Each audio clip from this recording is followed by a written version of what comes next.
So now Tata power और be alert, जी हाँ be alert. और यहाँ पर अब रिजल्ट आने स्टार्ट हो गए हैं और रिजल्ट इसलिए इम्पोर्टेंट है क्योंकि यहाँ पर पावर सेक्टर में तीन कंपनियों की बहुत ज़्यादा टक्कर है मार्केट के अंदर। जेएसडब्ल्यू एनर्जी, टाटा पावर और अदानी पावर, ये तीन कंपनियां जो है वो बहुत ज़्यादा बढ़ने वाली है, आगे भी, अभी भी और पहले भी बढ़ती थी। तो अभी ना जेएसडब्ल्यू एनर्जी का आपका रिजल्ट आ चुका है और रिजल्ट बहुत बहुत बहुत शानदार है जिसके बारे में मैं आपको बताने वाला हूँ। लेकिन टाटा पावर के बारे में मैंने कंपैरिजन में आपको बताया था, एक वीडियो बनाई थी कंपैरिजन की, तीनों कंपनियों की कैपेसिटी और हर चीज़ फाइनेंशियल से लेके फंडामेंटल तक हर चीज़ उसमें शामिल थी।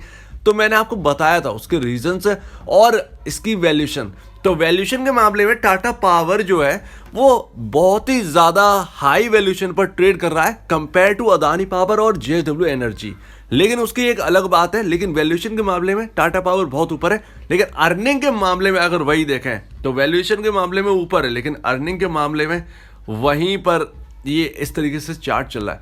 तो अभी 230 रुपये 65 पैसे का लेवल है और कल का दिन बीच में यानी कि 25 तारीख, और फिर यहाँ पर जो है 26 तारीख को रिजल्ट आएंगे। अब मुद्दे की बात करते हैं। तो यहाँ पर जेएसडब्ल्यू एनर्जी के रिजल्ट आए और यहाँ पर उनका जो नेट प्रॉफिट था और जो नेट सेल थी वो बहुत हाई तरीके से बढ़ी, यानी कि ईयर ऑन ईयर क्वार्टरली अगर आप रिजल्ट करोगे, यानी कि अभी चल रहा है 2022 जून, 2021 जून के रिजल्ट से अगर कंपेयर करेंगे तो नेट सेल में 90% की जंप हमको देखने को मिली है। और आपका नेट प्रॉफिट जो है वो वहाँ पर लमसम आपको यहाँ पर 100% के आसपास की जंप हमको देखने को मिली है। 100% ऐसे लिख देता हूँ। तो नेट सेल्स में 90% की जंप और नेट प्रॉफिट में 100% का उछाल। 100 नहीं मानते हैं लेकिन थोड़ा सा ऊपर नीचे है, लेकिन हाँ यहाँ पर जो है प्रॉफिट डबल होने की कगार पर है जेएसडब्ल्यू एनर्जी का।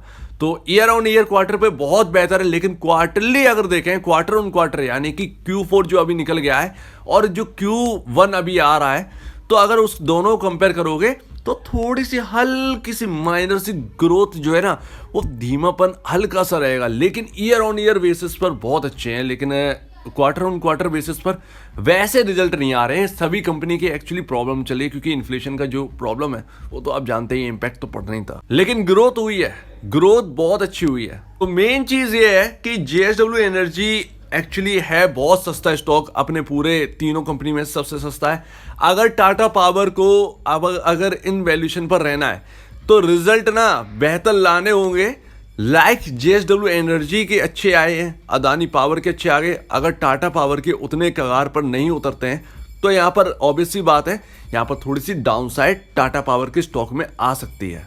अब थोड़ा सा देखें तो अब टाटा पावर का यहाँ पर जो है शेयर होल्डिंग पैटर्न भी आ चुका है, लेकिन शेयर होल्डिंग पैटर्न से पहले देखिए मार्केट कैप है 73,764। इसकी एक अलग बात है, टाटा पावर को इतनी वैल्यूशन इसलिए मिल रही है क्योंकि ना अगर आप तीनों कंपनी में देखोगे, अदानी पावर, टाटा पावर और जेएसडब्ल्यू एनर्जी, तो कोई भी पावर सेक्टर में रिन्यूएबल एनर्जी में नहीं घुसा हुआ इन तीनों कंपनी में। अदानी की एक कंपनी है जो कि अदानी ग्रीन के नाम से, वो रिन्यूएबल एनर्जी का पूरा कारोबार संभाल रही है। जेएसडब्ल्यू एनर्जी अपनी कैपेसिटी बढ़ा रहा है, लेकिन रिन्यूएबल एनर्जी में सबसे ज्यादा अगर कोई प्रोड्यूस करता है एनर्जी तो वो आपका टाटा पावर है। 3000 से ज्यादा 3000 प्लस मेगावाट की एनर्जी जो है वो रिन्यूएबल एनर्जी यानी सोलर पावर से आती है, और हम पूरी दुनिया जो है वो रिन्यूएबल एनर्जी की ओर बढ़ रही है, यानी कि सोलर पावर, विंड पावर इनमें बढ़ रही है। तो इनकी कैपेसिटी बहुत ज्यादा है, इसीलिए इनकी वैल्यूएशन भी ना ये अच्छी खासी वैल्यूएशन पर ट्रेड कर रहे हैं। अदरवाइज अगर इनका कंपैरिजन होने लगे इन दोनों से तो ये फीके पड़ जाएंगे।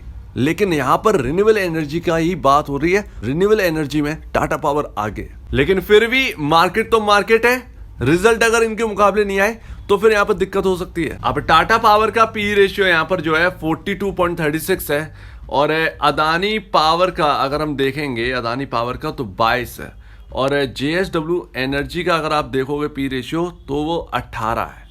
तो ये है पी रेशियोज सभी स्टॉक्स के, और इसीलिए यहाँ पर थोड़ा सा कंसर्न बना हुआ है टाटा पावर में।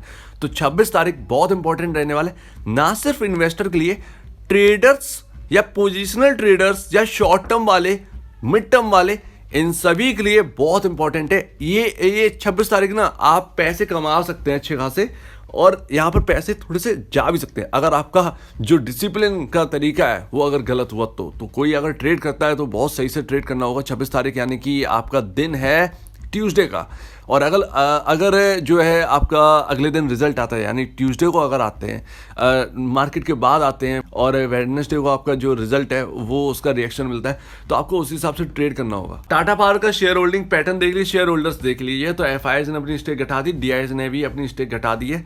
एफआईआईज ने यहाँ पर 10.82 से घटाकर 10.15 कर दी है, और डीआईज ने यहाँ पर जो है 16.21 से घटाकर 15.0 समथिंग कर दी है।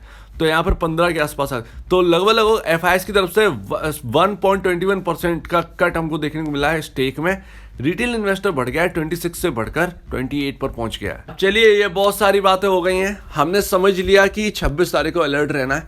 अगर कोई गिरावट मिलती है तो जो होल्ड कर रहा है वो क्या करे, आगे के लिए थोड़ा सा रखिए। इंपॉर्टेंट लेवल बहुत नीचे भी है, और एक लेवल जो है उससे पार करना वो ऊपर भी है। तो अभी ना 26 तारीख कुछ भी हो सकता है, तो यहाँ पर उसी हिसाब से स्ट्रेटजी बनाएंगे बाद में। लेकिन अभी जो है, अभी क्या करें, अभी स्टॉक में कौन सा इंपॉर्टेंट लेवल है जो कि बहुत ज़रूरी है। तो देखिए, पहली बात तो आपका 225 का लेवल जो है ना वो बहुत इंपॉर्टेंट है, फर्स्ट पहला। दूसरा आपका रहने वाला है जो कि सबसे इंपॉर्टेंट है, ये भी इंपॉर्टेंट नहीं है, दूसरा आपका रहने वाला है 202 रुपये। ये लेवल ना, ये बहुत इंपॉर्टेंट लेवल है। मैं आपको बताता हूँ क्यों। देखिए, मैंने जब आपसे बात करी थी टाटा पावर के ऊपर तो ये डाउन साइड जा रहा था, क्योंकि Q4 के रिजल्ट जो है वो ज़्यादा बेहतर नहीं आए थे, और अदानी पावर के बहुत बेहतर रिजल्ट आए थे, तो कंपैरिजन मार्केट में हो ही गया था उस वक्त। तो इसमें गिरावट आ गई थी। तो मैंने आपको बताया था कि चार्ट पर 202 दो बार सपोर्ट लिया है, तीसरी बार शायद वो पूरे चार्ट है नहीं, तीसरी बार भी शायद लिया है मेरे ख्याल से। तो चलिए 2 बार मान लेते हैं, 2 बार 202 रुपये पर सपोर्ट लिया। अगर ये 202 का लेवल टूटता है तो आपको गिरावट मिलेगी। वही हुआ, एक भारी भरकम कैंडल बनी टाटा पावर में, और 202 का लेवल टूट गया। समथिंग 190 के नीचे भी आ गया था ये स्टॉक, लेकिन उसके बाद जो है एक अच्छी खासी रिकवरी। जो फैक्टर इन होना था वो फैक्टर इन हो चुके थे। रिजल्ट के जो हैं, जो कंपैरिजन जो कुछ भी है, उस कैंडल में सबका सब जा चुका था, मार्केट भी खराब था। लेकिन उसके बावजूद टाटा पावर ने उसके बाद हिम्मत दिखाई, और वाकई में एक अच्छा खासा रिटर्न वहां से देखे गए। तो इस स्टॉक में 202 कुछ भी हो जाए, 202 का लेवल नहीं है टूटना चाहिए, और 202 का इंपॉर्टेंट लेवल। तो चाहे शॉर्ट टर्म वाले हो, मिड टर्म वाले हो, अपना हिसाब से बना के चलिए।